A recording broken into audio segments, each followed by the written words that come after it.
Oh shit. It's been a fat minute since I made a video. I gotta get my video supplies ready. My video voice prepared. Well, I felt kind of irresponsible making a video during all the drama with the virus and the riots and everything. Even though nobody watches them, I really pretty much regret anything I say about drama like that, especially if I speak too soon. And plus, I just felt like I was just feeding into all of the bullshit in the same way. So, how do I kind of bypass all that shit and kind of still touch on it? I guess I just want to talk about, I want to make a video about what the truth is and how a person determines what the truth is. And literally the fundamental philosophy of what is truth. I think part of the reason we differ in opinion from person to person is because we actually have a different set of criteria that we hold the truth, that we compare what we hear to decide whether or not it's true. Like we all have a different standard of, we all have a different baseline, we all have a different source, a different way, a different mechanism to deciding what is true. And Terrence McKenna, who I talk about a lot, I love his quote that just says, the truth, if something is said in a way that is understood, it will be believed. And I totally agree with that. It's like when you hear something that's true, it's so obviously true that you automatically agree with it. And if you don't automatically agree with it and it's true, you probably didn't understand it. You probably didn't fully comprehend what that person was saying. But how do we begin? So for me, I've gone through different phases in my life of how to decide what's true. And when I was really spiritual and Christian, I literally would not believe something unless it had been tested by what to me was a supernatural force.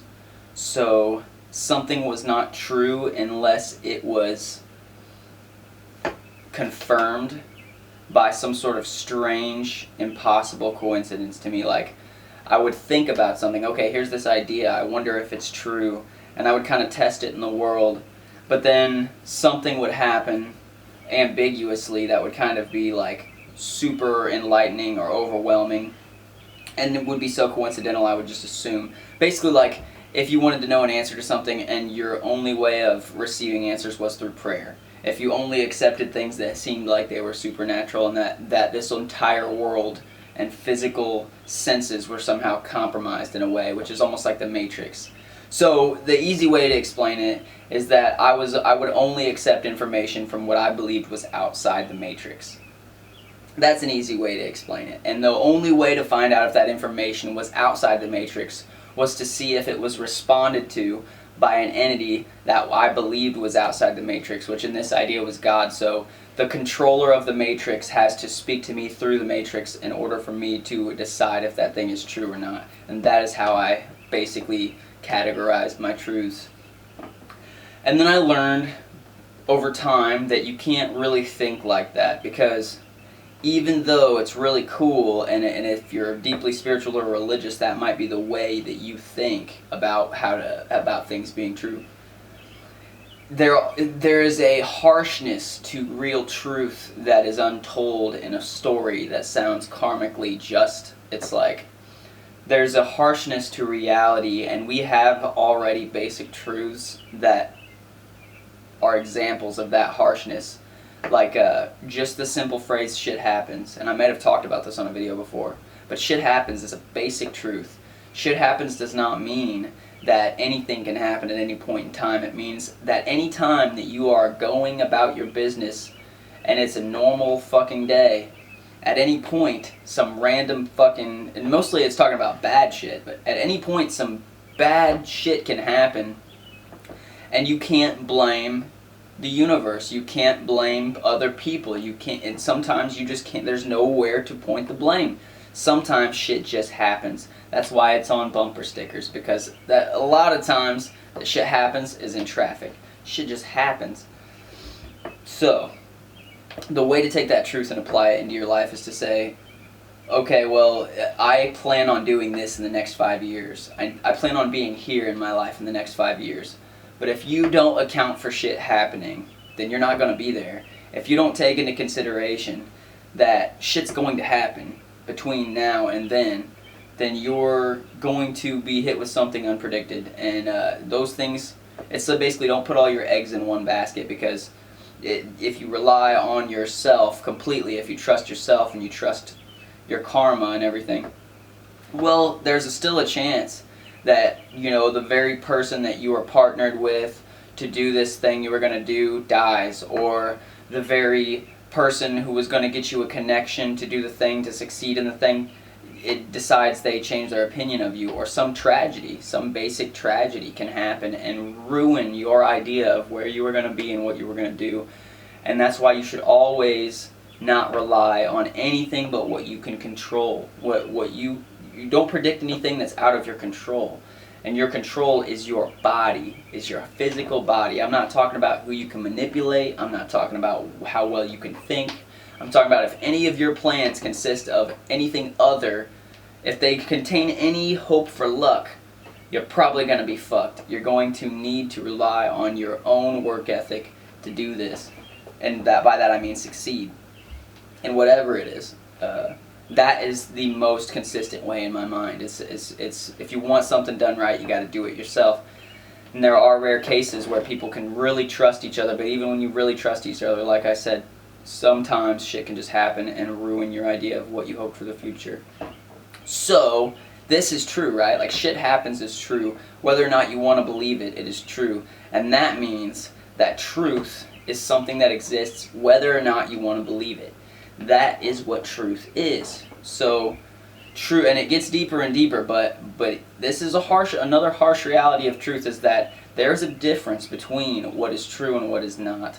You can say the sky is not blue, and in some way you might not be lying. You're really just philosophically speculating. But if you say it's not blue and you're contesting the idea that the sky is the color of the wavelength of the spectrum that we call the rainbow, that we have named the color blue, then you know that there is a distinct truth that you're going against, at least a truth held by multiple people. And further than that, there are world-bound truths like death and life and mortality. All this, well, it's basically the same thing. But all I'm saying is that you cannot overcome reality's baseline truth by your sheer will. You can't frickin' walk on water. I mean, I sound like a dick, but I'm gonna say you can't walk on water. Prove me wrong. You can't beat death. You can't do all this shit that is against some fundamental law of reality and nature. And those laws of science, they're slowly uncovering piece by piece of what the truth is. And in this way, the truth is what it is. It does not depend on what you think it is or what you see it as, because every person is going to have a different template that they just lay over it to believe whatever they want to believe. In the long run, you'll know truth because it'll be resilient whether or not you want to consider it a reality. It will remain in the game forever. So now, how do I decide what's true? How do you interpret and break down? So if all this stuff I'm saying, oh man, this is a good idea. All this stuff I just said to you, you probably have an idea of like, I didn't rehearse it. I just turned on my camera and started recording. And I just had a small idea, like literally 10 minutes ago before I was recording, about how to talk about maybe what is true. How do we decide what's true? So I have enough faith in myself, having a knowledge of an opinion in myself of what I believe to be an accurate and effective way to determine what truth is. Now you're having to use your own process, listening to me, to be able to determine if what I'm saying to you has any merit at all, if what I'm saying is true at all. So I just told you the truth about this video, and you can judge whether or not, watching me, if what I'm saying is rehearsed, if what I'm saying is something that it sounds like I have no idea what I'm talking about. This is all up to you. You can say, this guy sounds like a dumbass, this guy sounds like a really intellectual person, or maybe he's a really deep thinker but he doesn't have guidance and education. You can have whatever opinion you want, but I want you to be able to enhance, or at least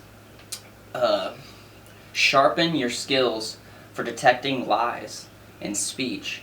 Sharpen your skills not only for detecting lies, but understanding how information is presented to you.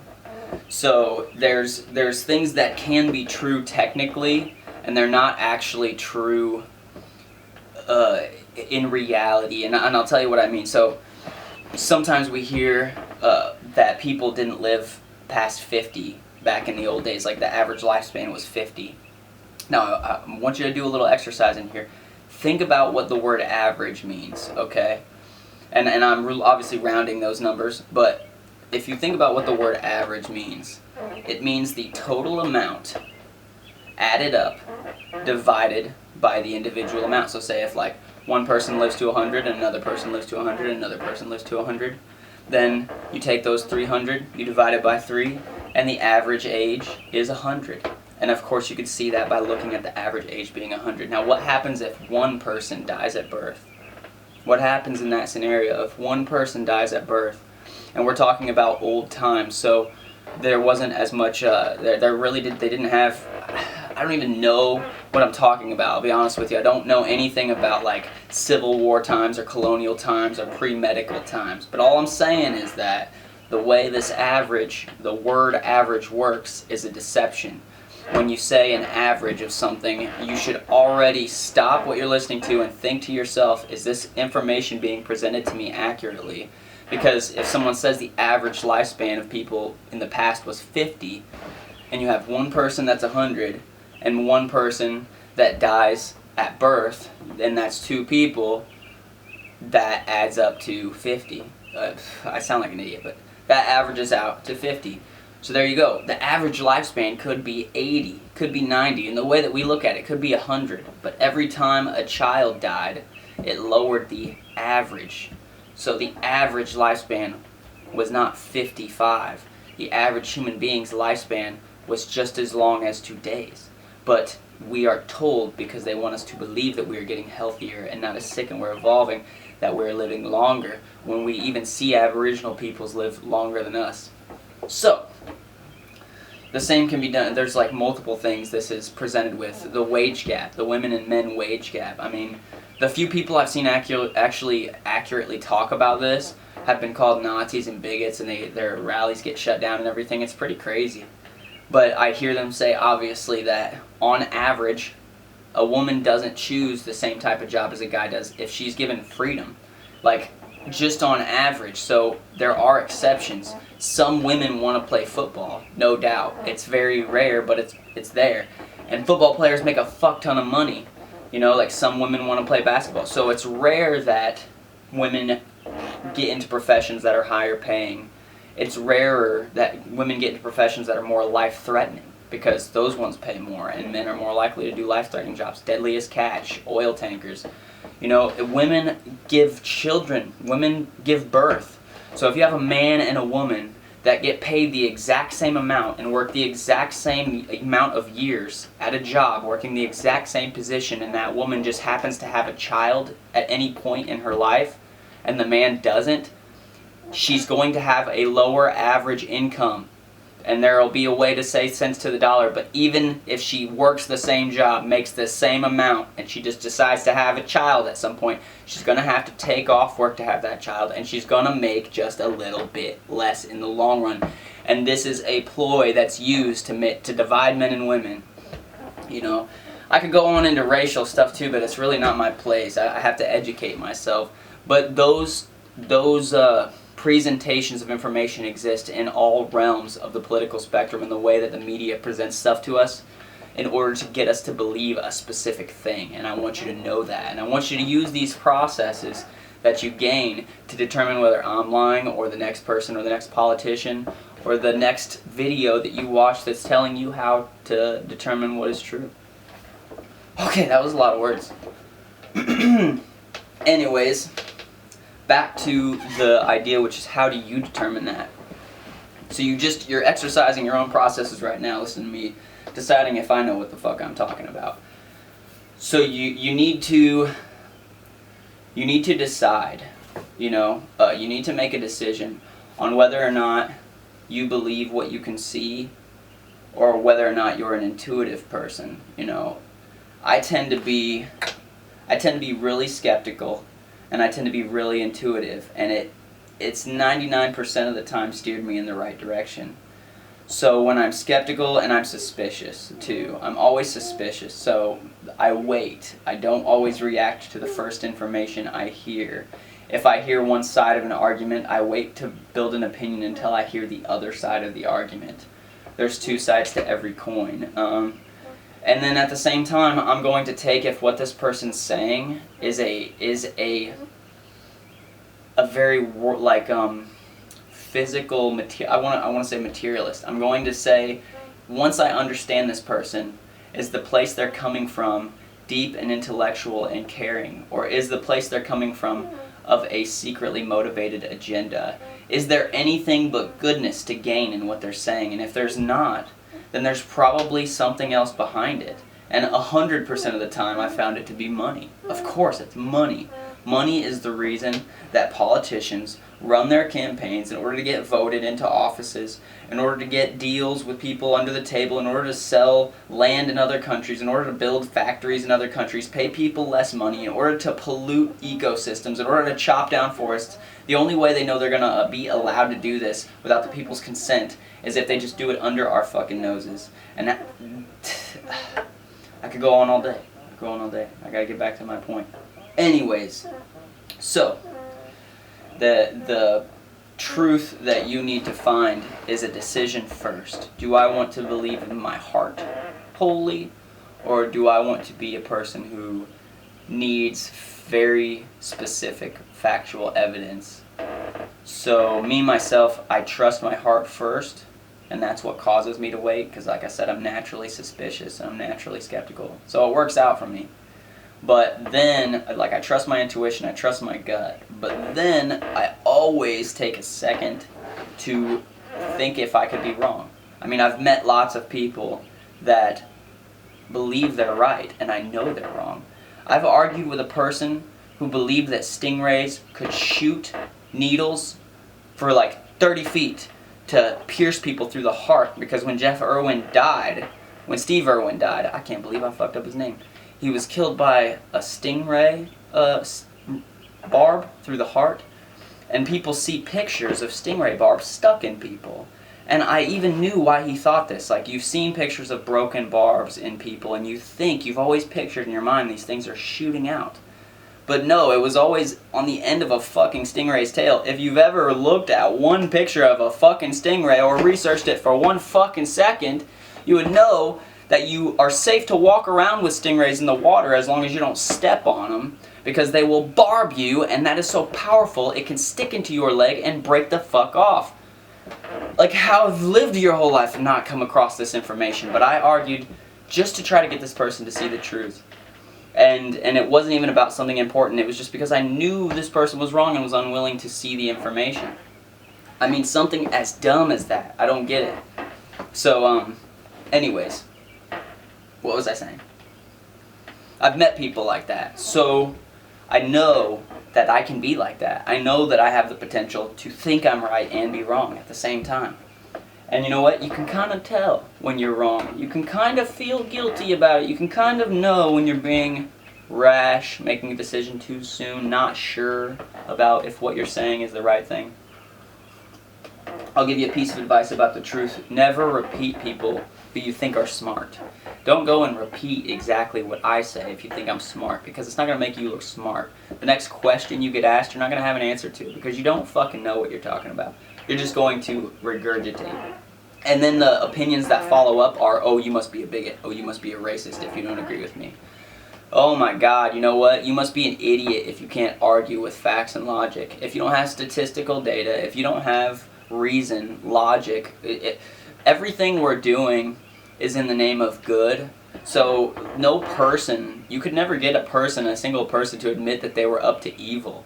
So the idea that there are evil people out there that are working against you to be evil is hilarious, because just find one of them. I dare you to just find one person that goes, yeah, I'm evil, over here, killing people, doing all the evil stuff, hail Satan. And someone who's really in control and in power of our country. I challenge you. I mean, you might do it. This is the point of this. But anyways, so over the course of all this deliberation, how to find out what's true.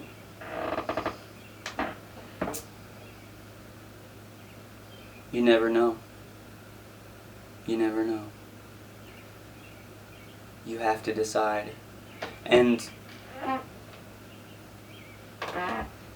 I'll tell you one thing that changed my life forever when I had the epiphany. And it's kind of like the Bhagavad Gita epiphany. You won't get it at first. If you don't get it, keep thinking about it, and I hope that eventually it will pop in. So, there's a biblical translation for one of Jesus' names in the Bible, and one of them was like the way and the truth and the light, obviously. So the truth translated to Old Hebrew words that literally meant what is. So the truth is what is. Their word for truth was what is. And it's a very materialistic way to think about it. The truth is what is. But it's unlimitedly applicable. So the truth isn't just what is, it's also what is. The truth isn't just what exists, it's also what could exist. If it's in your imagination, it also technically is. And the truth is also what you can't see. But as far as you know, the truth is only what you have experienced. So in this case, you need to decide what your definition of is. Like, what determines if something is real to you? Is it the amount of experience that it generates, or is it the amount of physical properties that it holds? You know, if you can see it and hear it and feel it, does that make it real? Because that fits two categories. Now, if it's only something that you can physically take pictures of, physically bring back to people, share with information, blah, blah, blah, then that's another decision you have to make. You're a very scientific-minded person. I'm kind of a combination of the both, so I also believe things that are experience-based. That's really all I know, is what I've experienced. So I urge you to fall onto your experience and remember what the great philosopher Socrates said. The only true knowledge exists in knowing you know nothing. And thank you, my friends. I'm going to review this video, make sure I didn't sound like a dumbass, and I'll have some more about like maybe what happens after we die or why we dream and anything like that. So let me know what you think, what you want to hear. Peace.